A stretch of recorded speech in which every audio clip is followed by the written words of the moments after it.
Alright, so I'm going to go ahead and try this one more time. So this is just going to be a quick and dirty on the munetoshi Samgakdo.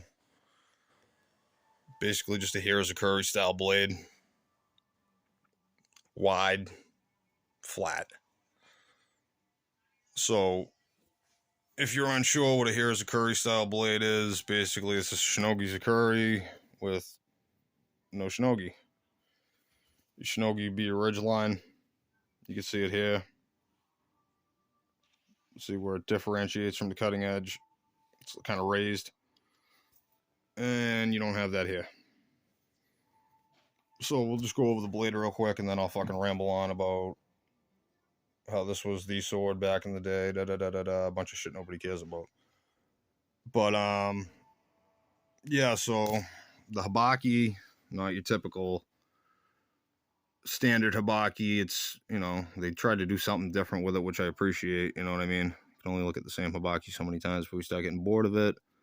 My camera's not really picking it up, but it's like copper inside of like the brass habaki, like the leaves and all that shit. Those are copper. That's Yasuba. I don't know how well you can see that. My fucking shitty camera work.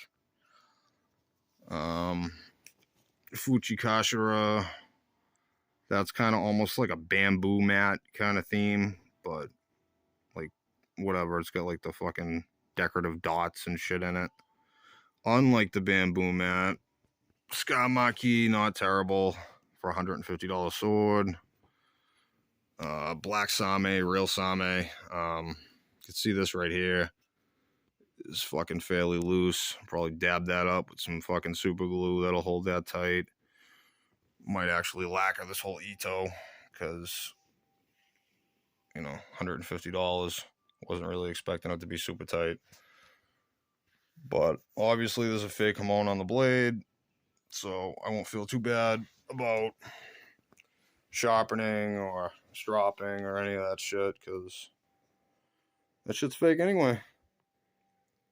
But yeah, definitely a wider blade profile than my Dragon King, that's my Dragon King. This is the sword we're talking about, munetoshi. So at one point in time, munetoshi was a pretty big deal. The cutting mechanics was a thing. A couple of guys who were like, at the time, the best cutters on YouTube. A lot of the stuff we do now, kind of because of the cutting mechanics. So this was like a cutting mechanics favorite, this blade. I know Jake and some of those guys used to use one of these. I never had one of these back in the day. Always wanted one, just never got around to getting it. I got preoccupied with other blades. So I was scrolling through Amazon and eBay.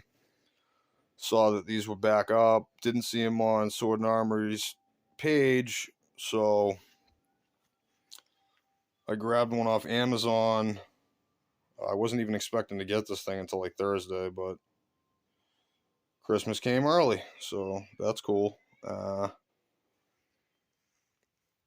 So I mean, that's really all I got, but yeah, so I mean, at one point, munetoshi was a pretty big deal.